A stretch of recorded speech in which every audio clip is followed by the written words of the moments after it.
Are video games considered art? This is a question people have been asking for many years.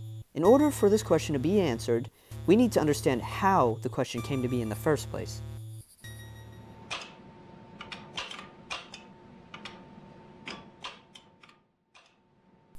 October 18th, 1958, an American physicist at Brookhaven National Laboratory revealed a simple game created on and displayed onto a computer. The oscilloscope used to play this game displays a long line on the ground and a smaller line separating the screen in half. The simple objective is for the opponent to propel the moving ball in the middle to your rival's own side. This game is called Tennis for Two, and it is widely considered the very first electronic game, or more commonly referred to as video game. 1 dot and 2 lines, such a simple concept that gave players a sense of entertainment. Fast forward to the early 80s, video game arcades have gained huge popularity, with iconic releases of games such as Pac-Man and Donkey Kong. These arcade games have the goal of surviving as long as you possibly can, and to beat the high score of whoever set it before you. These games had simple concept and little to no plot. They look simplistic and colorful in all their pixelated glory. In 1983, ex-Disney animator Don Bluth helped create a video game entirely made through hand-drawn animation. This game was known as Dragon's Lair. You play it by watching scenes of the game and pressing the correct direction or button at the correct time to avoid dying. Considered one of the most difficult games of all time, it gained massive attention in arcades. The stunning animation and art brings players to this game even in modern day. For its artistic style and innovation in technology, utilizing Laserdisc technology. Also utilizing hand-drawn images to animate the game, the artwork of Dragon's Lair has remained timeless and is still considered one of the best games in terms of artistic style. In the mid-1980s, the Nintendo Entertainment System ruled the video game industry. The NES was the start for many different major gaming franchises and has been the platform for many games still regarded as masterpieces. Games like Super Mario Bros. And Mega Man set the gold standard for platforming games, while games like The Legend of Zelda, Metroid, and Castlevania encouraged more exploration and adventure. These games encourage players to complete them and aim to give the individual player their own experiences and challenge to overcome. These games pushed the video game industry into a worldwide phenomenon. 16-bit arcade graphics. In 1989, the Japanese video game company known as Sega released the Sega Genesis in America. This kicked off the 16-bit era of video games, where graphics, sound, and quality would advance in this new generation. In an effort to dethrone Nintendo, Sega marketed their console to teenagers and adults, and emphasized more mature games compared to Nintendo's family-friendly approach. In response, Nintendo developed and released their Super Nintendo Entertainment System to compete in the 16-bit era. Suddenly, games were in competition to showcase more impressive graphics and processing power. Now you're playing with power, superpower. Many games reflected the time period and attitude of the early 1990s. Sega created Sonic the Hedgehog to be their mascot and compete against Nintendo's Mario series. The Genesis also included more mature titles being marketed to an older audience. A major example was Midway's Mortal Kombat, which using a code could be played uncensored compared to the SNES's censor version, removing the blood. Music in games became much more prominent and impressive compared to the previous 8-bit generation.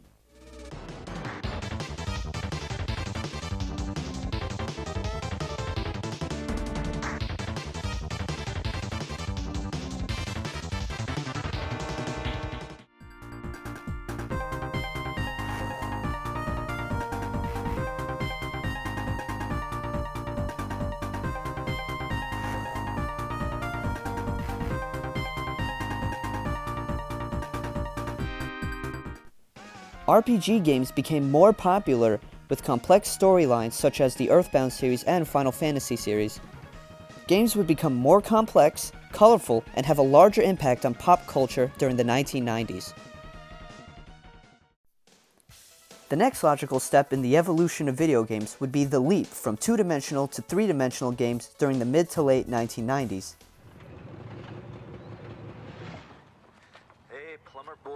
Mustache Man, your worst nightmare has arrived. Pack up your stuff. I got a little surprise. This would begin with the release of the Sony PlayStation. This 32-bit console would be the first major console to exclusively use compact discs as their game format. The Sony PlayStation would then be followed up by Nintendo's new console, the Nintendo 64, which released in 1996. Suddenly, the worlds created in games became more immersive and realistic than ever before. Games began to have storylines with full voice acting. Sound the alarm, she's here. Lights out. Oh! Players can identify as characters that they were playing as and appreciate the more complex stories in games, such as The Legend of Zelda: Ocarina of Time and Majora's Mask. Players would be able to explore these new fleshed-out worlds in the third dimension in games like Super Mario 64 and Star Fox 64. A major leap of video games were the incredible stories of games such as Final Fantasy VII and Metal Gear Solid. Where games before were about rescuing a princess or defeating a villain, putting the gameplay at the center of the experience, games such as Metal Gear Solid introduced fully voice-acted storylines, dealing with topics of the dangers of nuclear threats, the sacrifices both physically and mentally of soldiers, and the ethics of war. Listen, Meryl, everybody feels sick the first time they kill someone. Unfortunately, killing is one of those things that gets easier the more you do it. In a war, all of mankind's worst emotions, worst traits come out. Snake, we're not tools of the government or anyone else. Fighting was the only thing I was good at. But at least I always fought for what I believed in.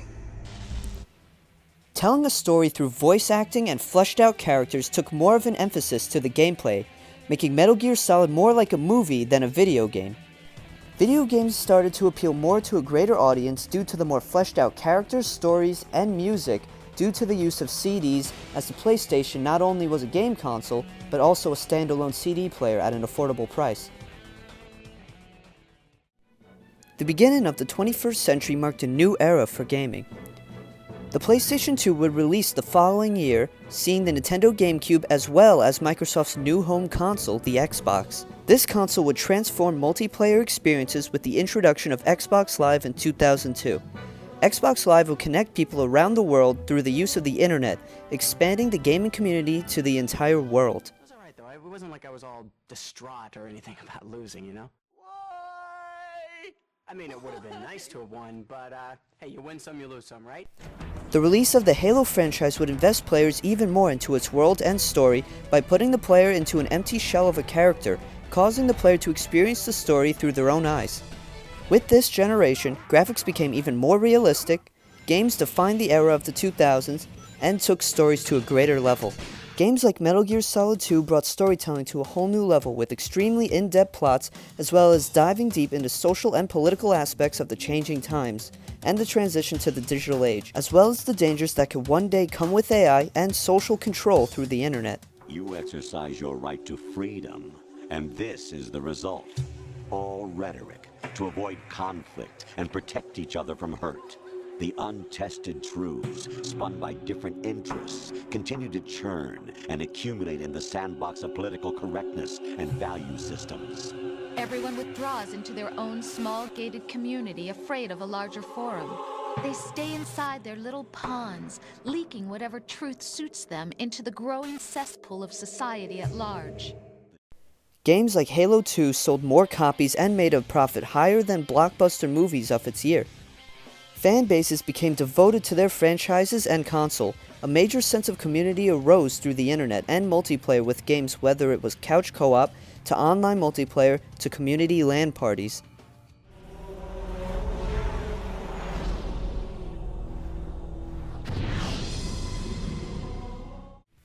The next generation of consoles brought a greater sense of community and pride for each dedicated fan base. Huge late-night releases of games attended by hundreds of fans. Games were treated in the same regards as major movie franchises.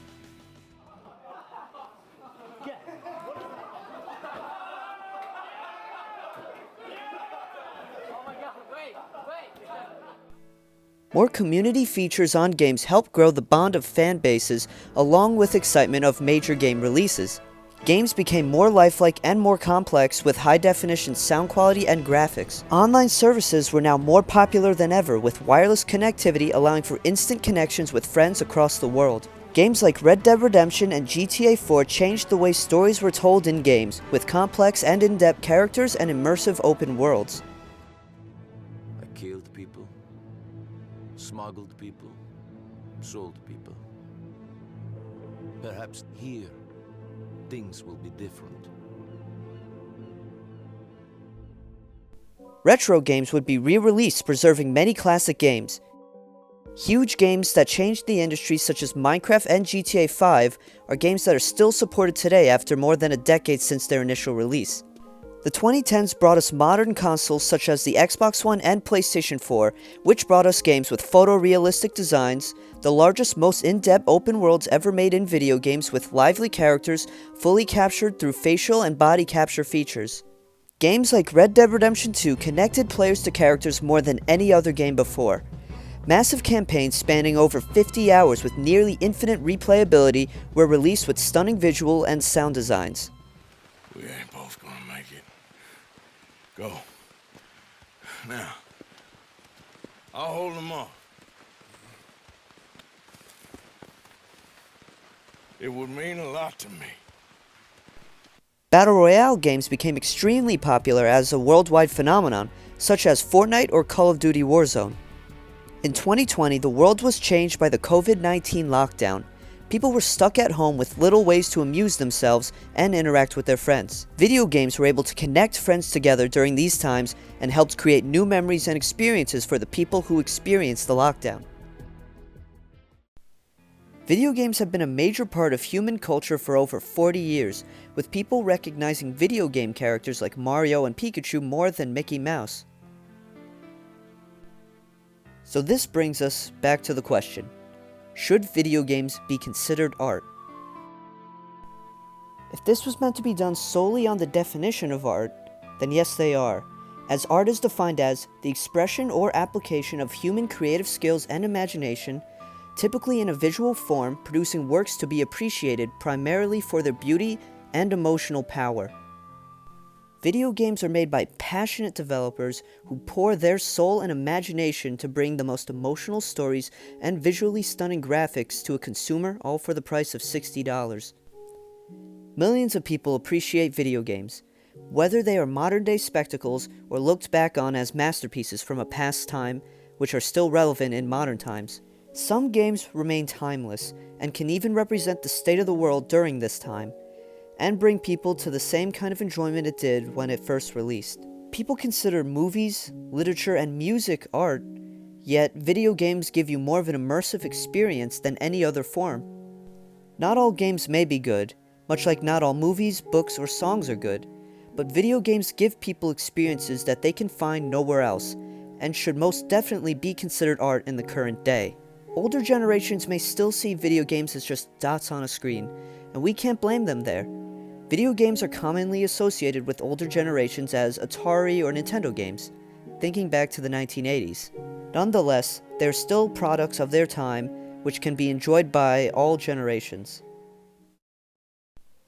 Video games are a medium that should be preserved for future generations in the same way literature and movies are, as many games have become lost due to limited quantities and accessibility. Many games are trapped on their original console, with their parent companies neglecting to preserve or re-release them for modern consoles.